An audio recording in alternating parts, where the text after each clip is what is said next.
India کی state کتیانہ چونا گڑھ میں ایک سنگ تراش رہتا تھا جو حضور نبی پاک صلی اللہ علیہ وآلہ وسلم کا دیوانہ تھا۔ درود شریف سے اسے محبت تھی۔ کام کے دوران بھی وہ درود شریف پڑھتا رہتا تھا۔ درود شریف کی مشہور کتاب دلائل الخیرات اسے زبانی یاد تھی۔ اس کا ایک معمول تھا، جب بھی کوئی پتھر تراشتا تو اس کا ایک باب پڑھتا۔ ایک دفعہ حج کے موسم میں قافلے مکہ مکرمہ کی طرف رواں دواں تھے تو اس کی قسمت کا ستارہ بھی چمک اٹھا۔ ایک رات سویا تو دل کی آنکھیں کھل گئیں۔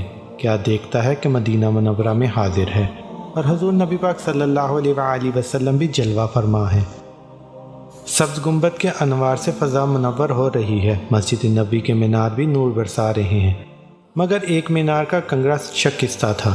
اتنے میں حضور نبی پاک صلی اللہ علیہ وآلہ وسلم کے لب مبارک کو جنبش ہوئی اور الفاظ یوں ترتیب پائے: دیوانے وہ دیکھو، ہماری مسجد کے مینار کا ایک کنگرا ٹوٹ گیا ہے، تم ہمارے مدینہ منورہ میں آؤ اور اس کنگرے کو اثر نو بنا دو۔ جب اس سنگ تراش کی آنکھ کھلی تو کانوں میں حضور نبی پاک صلی اللہ علیہ وآلہ وسلم کے ادا کیے ہوئے کلمات گونج رہے تھے۔ مدینے کا بلاوا آ چکا تھا، مگر سنگ تراش کی آنکھوں میں یہ سوچ کر آنسو آئے: میں تو غریب ہوں، میرے پاس مدینہ منورہ جانے کے وسائل کہاں؟ لیکن عشق نے ہمت دی، آرزو نے دلاسا دیا کہ تمہیں تو خود حضور نبی پاک صلی اللہ علیہ وآلہ وسلم نے بلایا ہے، تم وسائل کی فکر کیوں کرتے ہو؟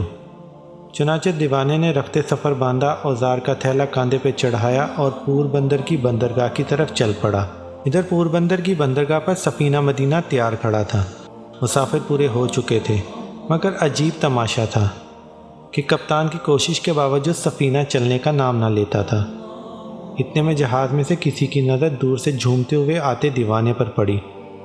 لوگ سمجھے کہ شاید ایک مسافر رہ گیا تھا۔ جہاز گہرے پانی میں کھڑا تھا۔ دیوانے کو لینے ایک کشتی آئی۔ دیوانہ اس کشتی کے ذریعے جہاز میں سوار ہوا۔ اس کے سوار ہوتے ہی جہاز جھومتا ہوا مدینے کی طرف چل پڑا۔ نہ اس سے کسی نے ٹکٹ مانگا، نہ اس کے پاس تھا۔ بالآخر دیوانہ مدینہ منورہ پہنچ گیا۔ اب دیوانہ جھومتا ہوا روضہ رسول صلی اللہ علیہ وآلہ وسلم کی طرف جا رہا تھا۔ کچھ خدام حرم کی نظر دیوانے پر پڑی تو وہ پکار اٹھے: ارے یہ تو وہی ہے جس کا حلیہ ہمیں دکھایا گیا ہے۔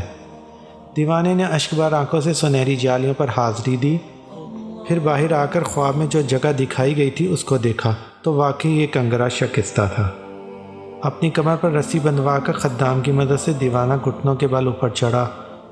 اگر حضور نبی پاک صلی اللہ علیہ وآلہ وسلم کا حکم نہ ہو تو عاشق گنبد و مینار پر جانے کی جرت تو کجا ایسا کرنے کا سوچ بھی نہیں سکتا۔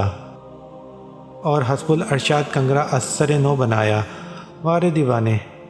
دیوانے کی خوش بختی! جب دیوانے کی بےتاب روح نے سبز گنبد کا قرب پایا تو بے قراری اور اضطراب بے حد بڑھتا گیا۔ دیوانہ کام مکمل کر چکا تھا اور اب اسے نیچے آنا تھا، لیکن اس کی روح مستقر نے لوٹنے سے انکار کر دیا۔ جب دیوانے کا وجود نیچے آیا تو دیکھنے والوں کے کلیجے پھٹ گئے، کیونکہ دیوانے کی روح تو کب کی سبز گنبد کی رعنائیوں میں نثار ہو چکی تھی۔ دیوانہ دم توڑ چکا تھا۔